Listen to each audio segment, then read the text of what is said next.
আসসালামু আলাইকুম। Live blogs by Shifu channel থেকে আমি শিফু বলছি এবং শিফু পেজ থেকেও আমি শিফু বলছি। আজকে ইউটিউবে এবং ফেসবুকে একসাথেই আমি এই ভিডিওটাই আপলোড করব। তাই যারা যেখান থেকেই আমাকে দেখছেন না কেন তাদের সবাইকে জানাচ্ছি অনেক অনেক স্বাগতম, শুভেচ্ছা। আর আমার ভালোবাসা নেবেন যে আপনারা আমার ব্লগটিকে এত বেশি পছন্দ করেন বলেই কিন্তু দেখেন এবং লাইক করেন, শেয়ার করেন, আলহামদুলিল্লাহ। আর এই যে দেখতে পাচ্ছেন আমি কিন্তু বেড়াতে চলে যাচ্ছি। গত ভিডিওতে দেখিয়েছিলাম যে আমরা ভাটিয়ারি হিলভিউ পার্কে গিয়েছিলাম, আর এর পরের দিন মানে শুক্রবারে আমরা চলে গিয়েছি কাপ্তাই।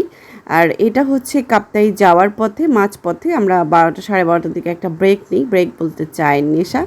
আমার পুরো ফ্যামিলি চাখোর, চা ছাড়া আমাদের চলেই না, চা খেতেই হবে।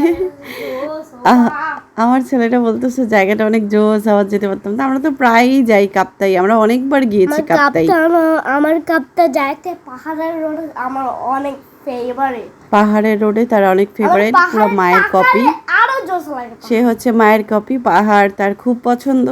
তো যেটা বলছিলাম, তো আমরা চা খাচ্ছিলাম, সিঙ্গারা খাচ্ছিলাম, আর বাচ্চারা চিপস, জুস এগুলো খাচ্ছিল। আর আরেকটা কথা এখানে বলে রাখি, যতবারই আমি দূরের পথে জার্নি করি না কেন আমার ছোট ছেলেকে আমার ওমিডন খাওয়াতে হয়, বমির ওষুধ নেয়। তো সে আমাদেরকে সবাইকে ভাষায় দেয় বমি করে, তো ওকে আমার ওষুধ খাওয়াতেই হয়, বমির ওষুধ। তারপরে দেন ওকে আমি অন্য কিছু খাওয়াতে পারি, নাই তো ওকে জার্নিতে আগে এই বমির ভয় আমি কিছু দিতাম না, কিন্তু এতক্ষণ লং টাইম না খেয়ে থাকলেও তো সমস্যা। সেই জন্য ওকে ওমিডন খাওয়াই। এরপর থেকে গত 1-1.5 বছর ধরে এভাবেই করি। আগে তো জানতাম না বিষয়টা, তা আপনাদের সাথে একটু শেয়ার করলাম। যদি বাচ্চারা বমি করে লং জার্নিতে যাওয়ার সময়, তাহলে ওমিডনটা খাওয়াতে পারেন, ওমিডন সিরাপ। এবার আসি ভিডিও রিলেটেড কথায়। দেখতে পাচ্ছেন মজা করার জন্য যাচ্ছি, না গিয়েও উপায় নাই, কারণ যেহেতু ছোটো ভাই ছোটো ভাইয়ের ওয়াইফ আসছে, ওদেরকে নিয়ে আমি বেড়াতে যাচ্ছি। আর ওরা খুব শর্ট টাইমের জন্য আসছে, তাই ডেটটা যে অন্য দিন ফেলবো, যে বেড়ানোর ডেটটা অন্য দিন ফেলবো, সেটাও সম্ভব হয়ে উঠছে না। তাই বৃষ্টির মধ্যেই আমাদেরকে বের হয়ে যেতে হলো। আমরা কনফিউশনে ছিলাম যে আসলেই কি আমরা মজা করতে পারবো কি না। দেন তো এই তো যাচ্ছি, দেখেন বৃষ্টি, কত বৃষ্টি। তা জানালা একটু খুলে দিয়েছিল মামা, তো দেখতে দেখতে যাচ্ছিলাম আর উপভোগ করছিলাম। ভীষণ ভীষণ ভালো লাগে আমার এই পাহাড়ি এলাকা। আমার মাঝে মধ্যে খুব মন চায় পাহাড়ে যারা থাকেন, পাহাড়ে যারা বড় হয়েছেন, তাদের আসলে লাইফটা কেমন, তারা কিভাবে পাহাড় থেকে মানে এক পাহাড় থেকে আরেক পাহাড়ে যাচ্ছে, পাহাড় থেকে নেমে লেকের পানিতে গোসল, আবার উঠে নিজের বাসায়, বা পাহাড়ের ওই ঢালের মধ্যে বাসা বাড়ি কীভাবে তৈরি হচ্ছে, এগুলো দেখেছেন কি না আমি জানি না। কিন্তু আমি যখন আমার নানু বাড়িতে ছিলাম, আমার নানুরা যখন বাংলোতে ছিল, এই কাপ্তাই বাংলোতেই, যেটা বাংলো বলতে ডুপ্লেক্স বাড়ি, যেটা ওটাকে বাংলো বলে, সরকারি কোয়ার্টারের মতো।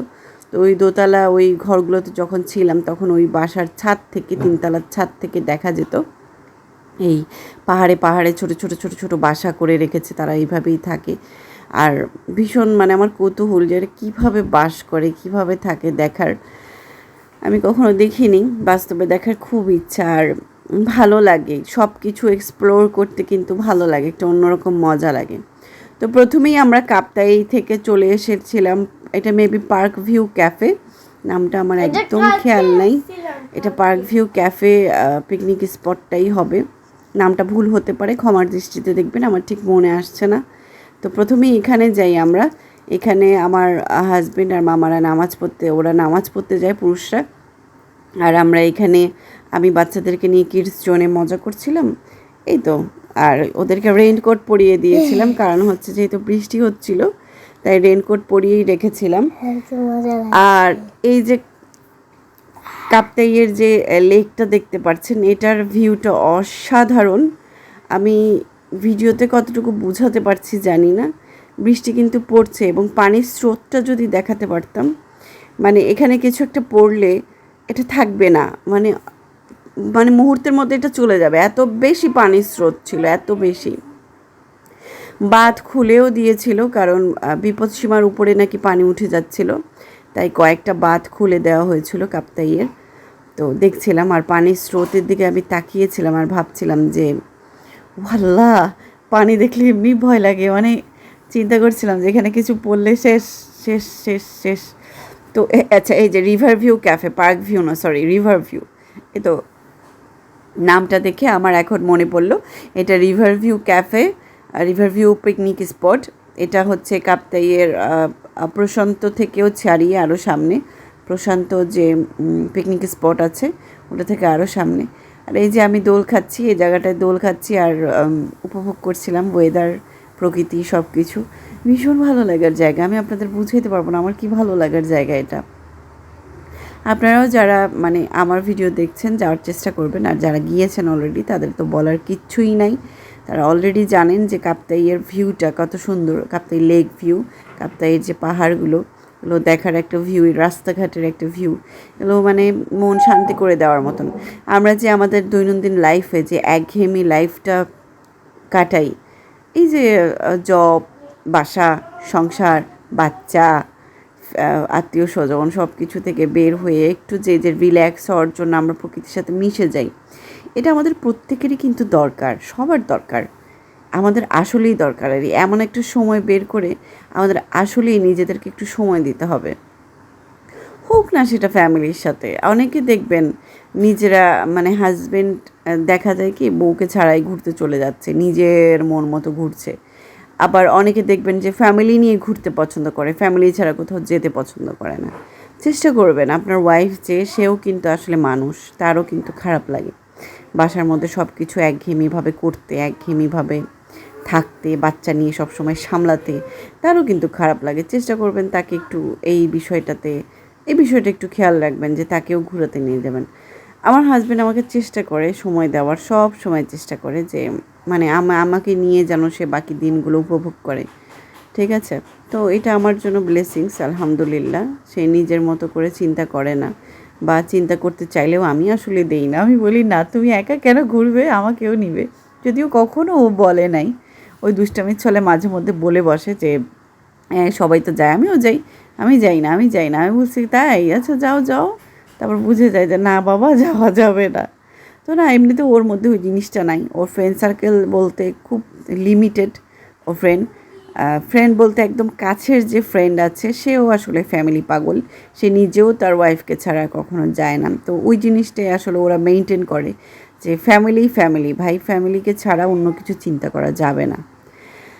এরপরে তো এই যে চলে যাচ্ছি আমরা নৌবাহিনী এলাকাতে, এখানে আমরা যাব লেক প্যারাডাইসে। লেক প্যারাডাইসের আগে আমরা কখনোই যাইনি, আর এই লেক প্যারাডাইসের এই প্রথম আমাদের একটা অভিজ্ঞতা হলো।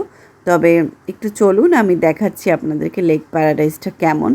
আমি যদিও মানে লেক পার হয়ে ওখানে ভাসমান একটা ব্রিজ বানিয়েছে ওরা, ভাসমান ব্রিজ, এটা কিন্তু ভাসমান ব্রিজ পার হয়ে আবার পাহাড় বেয়ে বেয়ে উপরে একটু ছাতার মতো করেছে বসার জন্য, ওগুলোতে কিন্তু যাওয়া যায়। কিন্তু আমি আসলে ওইখানে যাই নাই, কারণ হচ্ছে আমার যেহেতু বাচ্চা আছে, আমি বাচ্চা কাচ্চা নিয়ে এই রিস্ক নেই না। আমি কখনোই, বাচ্চা হওয়ার পর আমি কখনোই যাই নাই পানির উপরে বা বোট জার্নি এগুলোতে কিছুতে। আমার খুব ভয় লাগে পানিতে, আর আমার বাচ্চাগুলোকে আমি এখন পর্যন্ত সাঁতার শেখাতে পারিনি। ইনশাল্লাহ শিখাবো, ইচ্ছা আছে। তো আমি যে এলাকায় থাকি এই এলাকাটাতে আসলে কোনো সুইমিং করার মতন কোনো ফাউন্ডেশন এখনও হয় নাই। তাহলে আমি শিখাতাম ওদেরকে, অবশ্যই শিখাতাম, নিজেও শিখতাম। আমি নিজেও পারি না, যদিও আমার শরীর ভার হয়ে গেছে, বাট আসলে করা উচিত, শেখা উচিত, এটা প্রত্যেকের জানা উচিত। তো এটাই হচ্ছে লেক প্যারাডাইস। ভিতরটা খুব সুন্দর, শান্তশিষ্ট একটা পরিবেশ। এখানে একটা মজার বিষয় আমি বলে রাখি, ভিডিও করতে পারিনি, ভিডিওতে আসে নাই, অনেক বানর, অনেক অনেক অনেক বানর, উন্মুক্ত অনেক বানর, মানে এগুলো এসে এখানে মানে দুষ্টামি করছিল, মানুষকে ভয়ও দেখাচ্ছিল। তাদেরকেই ভয় দেখাচ্ছিল যারা আর কি ওদেরকে গুতাচ্ছিল, মানে ওদেরকে মানে শুধুই ওদেরকে রাগাচ্ছিল, তাদেরকে আবার ও পাল্টা ভয় দেখাচ্ছিল। তো মজাই লাগছিল। আমি আর ওগুলো ভিডিও করতে পারিনি, কারণ আমার পুরো ফুল কনসেন্ট্রেট ছিল আমার বাচ্চাদের দিকে। কারণ এই যে আমি নিচের দিকে নামছি, আপনারা দেখেন নিচের দিকে নামার সময় কোনো তেমন একটা ভালো করে মানে সেফটির বলতে কিছু নাই। একে তো বৃষ্টি হচ্ছে, যদি পা পিছলে পড়েও যায় তাহলে আর বাঁচার উপায় নাই, মানে সোজা খালে পড়ে যাবে। ঠিক আছে, সোজা খালে পড়ে যাবে। আর ওই রিস্কটা চিন্তা করে আমি ক্যামেরা ট্যামেরা সব রেখে দিয়ে আমি ওদের দিকেই তাকাচ্ছিলাম। তো আমি একটুখানি ভিডিও করেছি আপনাদের জন্য, যে না, আমার হাজব্যান্ডকে বলছিলাম তুমি একটু কষ্ট করে যদি পারো ওদেরকে নিয়ে হাঁটো, আমি একটু ভ্লগটা করি। তো ও নিয়েছে, তারপরেও আমি আসলে আমার একটা মানুষের উপরে তো এত প্রেশার দেওয়া যায় না, যত যাই হোক। মানুষ তো মানুষ তো মানুষ, মেশিন তো আর না। তা আমি ওকে পরে আমি ফোন টোন রেখে তারপর আমার বাচ্চাদেরকে নিয়েছিলাম। আমি যখন নিচের দিকে নামলাম একটা জায়গাতে, একটু দেখাই সিঁড়ির এই জায়গাটাতে, দেখেন কত উপরে এই মানে ইয়েটা, মানে বের হওয়ার রাস্তাটা পাহাড় কেটে বানিয়েছে। তো এই যে এখন যেখানে দাঁড়িয়ে আছি, এখান থেকে আরও নিচে নামবো। আর ওই নিচে মানে পুরো ঢালের মতন, মানে একদম ঢালের মতন পাহাড় কেটে করছে। তো ওই ঢালের মতো জায়গাটা একটু রিস্ক মনে হচ্ছিল আমার কাছে, এই জন্য আমি আর ফোন দিয়ে ব্লগ করিনি। টুকটাক একটু ছবি টবি তুলেছি, শেষ। আর এই যে দেখেন ভিউটা কত সুন্দর লেক প্যারাডাইসের। এখানে কাইকিংও করা যায়, যদি ওরা কাইকিং করার সময় লাইফ জ্যাকেট দিয়ে দেয়, কিন্তু আমার আসলে কখনো শখ হয়নি পানির মধ্যে এইসব করার। বাচ্চা হওয়ার পরে তো নাই, আমার একদমই শখ হয়নি। তো এই যে এখানে আমার ছোটো ভাইয়ের ওয়াইফকে আমি ছবি তুলে দিচ্ছিলাম, ও একটু ছবি তুলছিল। আর দেন ছবি টবি তুলে এই যে নিচে আসলাম। ও যে দেখেন মানুষ কাইকিং করছে, দূরে দূরে মানুষ কাইকিং করছে। আমি কিন্তু কাপ্তাইয়ের, তারপর রাঙ্গামাটির অনেক ভিডিও আপনাদের সাথে শেয়ার করেছি, কিন্তু কখনো আমি লেক প্যারাডাইসের ভিডিও আপনাদের সাথে শেয়ার করিনি, কারণ আমি এখানে কখনো আসিনি। এবার আসি মূল কথায়। যারা ছোটো বাচ্চার মা বাবা বা ছোটো বাচ্চা আছে, চেষ্টা করবেন এই জায়গাটাতে, অর্থাৎ লেক প্যারাডাইসে বাচ্চা না নিয়ে আসার জন্য, কারণ এটা রিস্কি জায়গা। আমি বলবো এর থেকে ভালো আপনারা লেক শর পিকনিক স্পটে চলে যাবেন। সেখানে বাচ্চাদের জন্য মানে অনেক বিশাল মাঠের মতো করে বানানো মাঠ আছে, ওখানে আপনারা নিয়ে যাবেন, ওটা কোনো রিস্ক নাই। দেন গত আগের বারের যে ব্লগটা দেখালাম হিল ভিউ পার্ক ভাটিয়ারির, সেখানেও নিতে পারেন। বাট এই লেক প্যারাডাইসে নিয়ে আসবেন না, লেক প্যারাডাইসটা খুবই রিস্কি। আর ওই যে আমরা ওই পারে যাই নাই। দেন এখন যে ভিডিওটা দেখছেন এটাই হচ্ছে লেক শর। আমরা লেক প্যারাডাইস থেকে লেক শরে চলে এসেছি। এই যে দেখেন, এখানে আপনি বাচ্চাদেরকে ছেড়ে দিতে পারবেন বলতে চোখের সামনে আর কি, দূরে গেলেও সমস্যা নাই, কারণ এটা লেকটা অনেক দূরে। তো আমরা এখানে লেক শরে এসেই প্রথমেই যেটা করলাম, আমরা ডাবের পানি খেলাম, দেন আমরা জাম্বুরার ভর্তাটা খেলাম। আর এই যে ডাব খাওয়ার পর ডাবের থেকে যে আমরা শ্বাসটা বের হয়, ওই শ্বাসটা সবাই মিলে খেলাম। প্রচুর শ্বাস পেয়েছিলাম, প্রচুর। এটাকে আপনারা কি বলেন আমি জানি না, তো আমরা খেয়েছিলাম। আর ওই যে দেখেন আমার ছোট ছেলে, ওনার একটু পরপর হলো হিসু লাগে, তো হিসু করতে চলে যাচ্ছিল। আর এইখানে আমরা এই পাশটায় চলে আসছি, আমি একটু লেকের কাছে চলে আসছি, এই জায়গাটায় ছবি তুলে যায়। আর দেখেন পানিটা কত সুন্দর লাগছে, মানে আমি খুব সুন্দর করে আমি কতটুকু সুন্দর করে ভিডিও করতে পারি, ছবি তুলতে পারি জানি না, চেষ্টা করেছি আপনাদের যেন ভালো লাগে ওইভাবে ভিডিও করার। ভিডিওর এই পর্যায়ে আমি আপনাদের কাছে যেটা বলতে চাচ্ছি, যারা এই পর্যন্ত আমার ব্লগটা দেখেছেন তারা প্লিজ আমার ব্লগটাতে একটা লাইক দেবেন, একটা কমেন্ট করবেন, জানাবেন কে কোথা থেকে দেখছেন। আর এখানে গিয়ে থাকলেও সেটাও জানাবেন, কেমন লেগেছে আপনাদের সেটাও জানাবেন। আমার আজকের ব্লগটা একটা লাইফস্টাইল ব্লগ, একটা ট্রাভেল ব্লগ। আমি চেষ্টা করেছি যতটুকু তুলে ধরা যায়, যতটুকু বলা যায়, যা কিছু বলা যায় বলা উচিত ছিল আপনাদের কাছে বলার। আপনারা প্লিজ আমার চ্যানেলটিকে সাবস্ক্রাইব করবেন, যারা এই ধরনের লাইফস্টাইল ব্লগ দেখতে পছন্দ করেন, ডেইলি লাইফ দেখতে পছন্দ করেন, তারা আমার চ্যানেলটিকে প্লিজ সাবস্ক্রাইব করবেন। আর সাবস্ক্রাইব করার পর নোটিফিকেশনের বেল বাটনটা অবশ্যই ক্লিক করবেন, যেন আমি ভিডিও ছাড়া মাত্রই আপনাদের কাছে নোটিফিকেশনটা চলে যায়। এরপর আমরা ওইখানে কিছুটা খাওয়া দাওয়া করেছি। খাওয়া দাওয়া বলতে লেক শর আর লেক প্যারাডাইস থেকে লেক শরে যাওয়ার আগে আমরা একটু দুপুরে লাঞ্চটা সেরে নিয়েছিলাম, সেইটা আর আমি ভিডিও করিনি। লাঞ্চটা সেরেছিলাম হচ্ছে আপনার জায়গাটার নাম হচ্ছে, আমি ঠিক ভুলে গেছি, কি একটা জেটি ঘাট, যেন ওইটা একটা জেটি ঘাটের, এখানে অনেকগুলো কাপ্তাই জেটি ঘাট না কি একটা জেটি ঘাট, ওইখানে অনেকগুলো হোটেল আছে, রেস্টুরেন্ট আছে, সেখান থেকে আমরা আসলে লাঞ্চটা সেরে নিয়েছিলাম। দেন এখন কিন্তু বিকালের দিকে, এটা 5টা নাগাদ, তো ওই লেক শর থেকে বের হয়ে আমরা এখন চলে যাচ্ছি আসাম বস্তিতে। আর আসাম বস্তির রাস্তাটা অনেক বেশি রিক্সি, অনেক আঁকাবাঁকা, এবং এটা কিন্তু আমরা অনেক উপরে। আমি গাছপালার জন্য নিচের দিকের ভিডিওটা করতে পারছি না, আর গাড়িটা যেহেতু কার নিচা, তাই ভালো করে ভিডিওগুলো তোলাও যাচ্ছে না। এটা বাস হলে বাস, বা ওই যে দেখেন কত নিচে, এখানে পড়লে কিছু খেয়াল থাকবে না, কারো কিছু খুঁজেও পাবে না, মানে কতটা নিচে, আমরা কত উপরে রয়েছি দেখেন। ভিউগুলো জাস্ট অসম, দেখার মতন। মন ভালো হবে, মন খারাপ হলে মন ভালো হওয়ার মতোই একটা জায়গা।